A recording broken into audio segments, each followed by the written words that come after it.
नमस्कार भाई और बहनों, लीजिए एक बार फिर से स्टार्ट हो चुकी है एक नई ट्रिप रेनॉल्ट काइगर के साथ। और इस ट्रिप पर हम आपको रेनॉल्ट काइगर की सीएनजी की एवरेज के बारे में भी बताएंगे और साथ में भोलेनाथ के दर्शन भी कराएंगे और उसके बाद आगरा का ताजमहल भी दिखाएंगे। तो एक बार फिर से कुर्सी की पेटी को बांध लीजिए और हमारे परिवार के साथ हमारे हमसफर बन के चलिए हमारे साथ आगरा। तो ग्रेटर नोएडा वेस्ट से जैसे ही हम निकले, थोड़ा आगे पहुँचते ही हमें जाम मिल गया और इसका इल्जाम हमारे ऊपर हमारी मिसेज ने लगा दिया और हम हमेशा की तरह बस मुस्कुरा दिए। क्या करे, प्यार बहुत करते हैं ना इससे। अब भाई जाम तो आते रहेंगे। और इधर नंदिनी को देखो, इसने तो सारे घोड़े अपने बेच दिए हैं और आराम से सो रही है। और हम बड़ौदा एक्सप्रेसवे के लिंक रोड से होते हुए मथुरा रोड पर बस मुड़ने ही वाले हैं और मुड़ते के साथ ही पहले दर्शन हो गए हमारे टोल के। टोल को तुरंत पार करने के बाद एक कमाल हो गया। जी हाँ, हमें दर्शन हो गए भोलेनाथ के। जय भोलेनाथ की, चिंता नहीं किसी बात की। वैसे भी इस रोड की कंडीशन बहुत ही अच्छी है और इसका रख रखाव भी लगातार किया जा रहा है। लेकिन अब बारी है सीएनजी भराने की और नंदिनी को जगाने की। तो नंदिनी जाग चुकी है और उनकी माँ, जी हाँ उनकी माँ कैमरामैन बन चुकी है और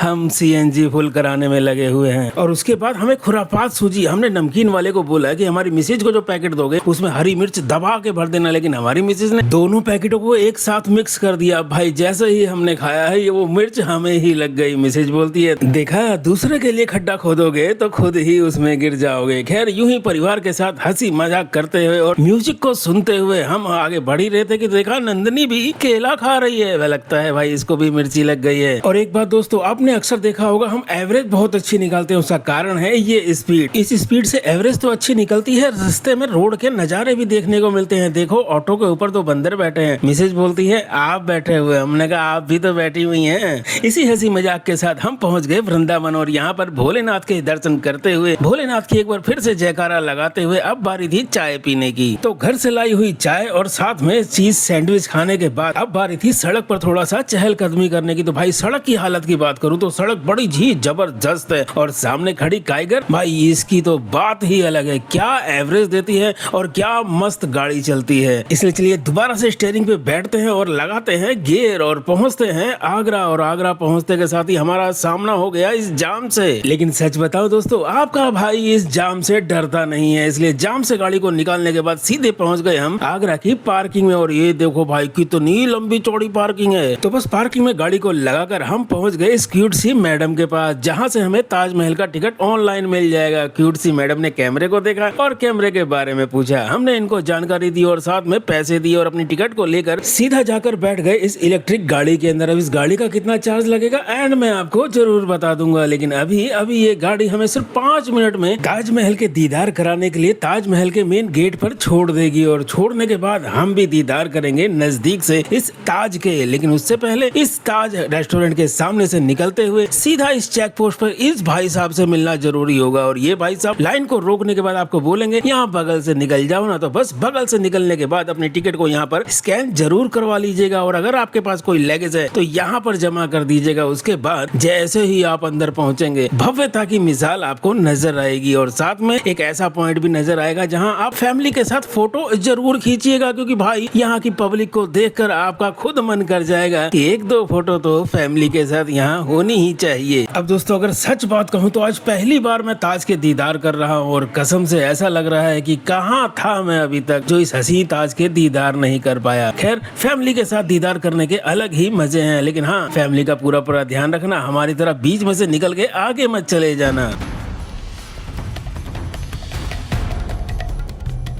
देखा आपने, देखा नजदीक से ताज कितना ऊंचा लग रहा है। और यही बात नंदिनी भी बोल रही है कि टीवी में देखो तो इतना सा लिखता है लेकिन पास से कितना ऊंचा दिख रहा है। और हाँ एक बात तो मैं आपको बताना भूल ही गया, भाई ताज के अंदर पानी की बोतल लेके जरूर आना। और नंदिनी की माँ बोल रही है ये ताज मेरे नाम करवा दो। मैंने उसे बोला पोछा लगाते लगाते थक जाएगी। अब ये ताजमहल में पोछा लगाए या ना लगाए, ताजमहल इसके नाम हो या ना हो, लेकिन अगर आपको ताजमहल के ऊपर जाना है तो यहाँ से टिकट लेकर आपको जाना पड़ेगा। और ये है भाई यमुना नदी, हमारी दिल्ली वाली यमुना नदी कैसी है और कैसी दिखती है पता है ना आपको। तो भाई इसी चीज के ऊपर गहन चर्चा होने लगी, पूरी मिश्रा फैमिली यही विचार करने लगी कि यहाँ पर नदी इतनी साफ कैसे। चलो भाई नदी को छोड़ते हैं और ताज के दीदार करते हैं। ये ऊंची ऊंची मीनार को देख के हमारी मिसेज बोलती है मैं तो इस पे एक बार में चढ़ जाऊंगी। मैंने कहा हाँ, बस यही दिन बाकी रह गया था कि तुझे मैं मकड़ी की तरह इस ऊंची मीनार पे चढ़ता हुआ देखूं। लेकिन दोस्तों मैं तो मजाक कर रहा था और ये सीरियस थी। अब इसका सीरियस बनेगा भाई मुझे तो पता नहीं, इसलिए मैं तो चुपचाप से ताजमहल के पीछे पीछे से होते हुए ताजमहल की दूसरी साइड में पहुंचा। तो यहाँ पर देखता हूँ बहुत से लोग रील बना रहे हैं। भाई इतनी धूप में कौन रील बनाता है, इसलिए हमने तो ताज के मीनार का सहारा लेते हुए अपने आप को धूप से बचाया। अब धूप से तो हम बच चुके थे, लेकिन मिसिज के सवालों से कैसे बचेंगे। इसने पूछा बताओ वो सामने क्या लिखा है। अब भाई अरबी भाषा हमें कहाँ आती है जो हम इसको बता पाए, इसलिए हम इसे गड्ढे दिखाने लगे। लेकिन इसके सवाल हैं जो खत्म होते ही नहीं। ये फिर बोली कि मेरे लिए ताजमहल कब बनवाओगे। मैंने कहा पगली उसके लिए तुझे मरना पड़ेगा।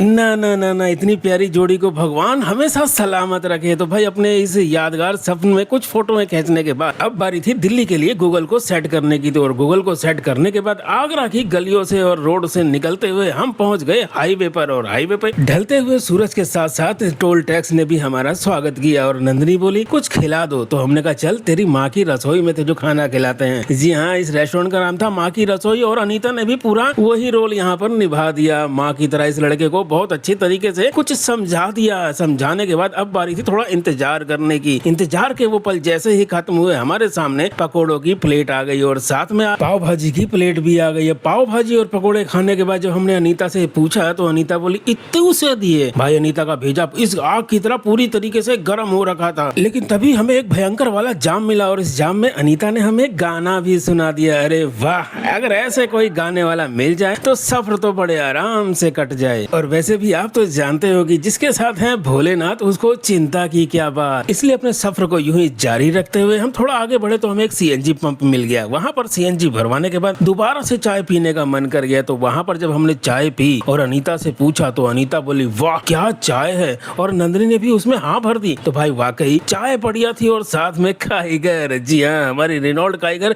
इसकी तो बात ही अलग है। ये तो वैसे ही बहुत बढ़िया है। अब हमारी काइगर तो हमें बहुत पसंद है। आपको क्या अपनी गाड़ी पसंद है? अगर पसंद है तो कमेंट्स में बताइए आपके पास कौन सी वाली गाड़ी है। और लीजिए आपसे बात करते करते आखिरकार हम फरीदाबाद पहुंच ही गए और उसके बाद चलते हुए हम अपने नोएडा भी पहुंच गए। तो चलिए पूरा हिसाब आपको बताते हैं। तो आखिरकार दोस्तों हम घर पहुंच ही गए और टोटल ट्रिप रनिंग की बात करें तो 417, ये मान के चल लेते हैं कि 420 किलोमीटर हमारी गाड़ी चली। अब 420 किलोमीटर में हमारी सीएनजी कितनी लगी है, तो हमने 2 बार सीएनजी भराई थी और दोनों बार सीएनजी, पहली बार सीएनजी आई 540 रुपए की और दूसरी बार सीएनजी आई 450 रुपए की। तो हम लमसम 1000 रुपए की सीएनजी मान के चल लेते हैं, क्योंकि जितनी सीएनजी हमारी टैंक में थी यहाँ से चलते वक्त अभी भी उतने ही बार दिखा रहा है। इसका मतलब 1000 रुपए की सीएनजी हमारी लगी है 420 किलोमीटर के अंदर।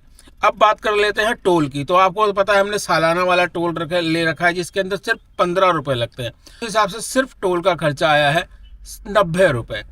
ताजमहल की टिकट पर व्यक्ति 50 रुपए लगती है जिसका खर्चा आया है 200 रुपए। और हाँ, पार्किंग से जो हम ताजमहल के गेट तक गए उस ई रिक्शा का खर्चा आया है 100 रुपया।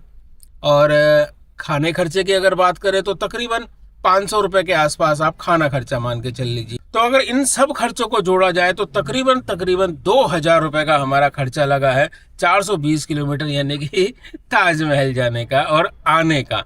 तो अगर हिसाब लगाए तो यार काफ़ी अच्छी एवरेज दे दी गाड़ी ने और काफ़ी सस्ते के अंदर हम 4 लोग ग्रेटर नोएडा वेस्ट से ताजमहल देखकर एक ही दिन में घूम कर आ गए। अभी कुछ और ट्रिप होने वाली है कुछ और दिनों बाद, तो उसकी भी सीरीज आएगी, उस सीरीज को भी जरूर देखिएगा। और अगर आपको हमारी इस फैमिली ट्रिप की वीडियो पसंद आ रही है, हमारी इस रोड ट्रिप की वीडियो पसंद आ रही है, तो चैनल को सब्सक्राइब जरूर कर दीजिएगा। हम मिलेंगे फिर किसी नई ट्रिप के अंदर, फिर कुछ नया आपको दिखाते हुए। तब तक के लिए जय हिंद, जय भारत।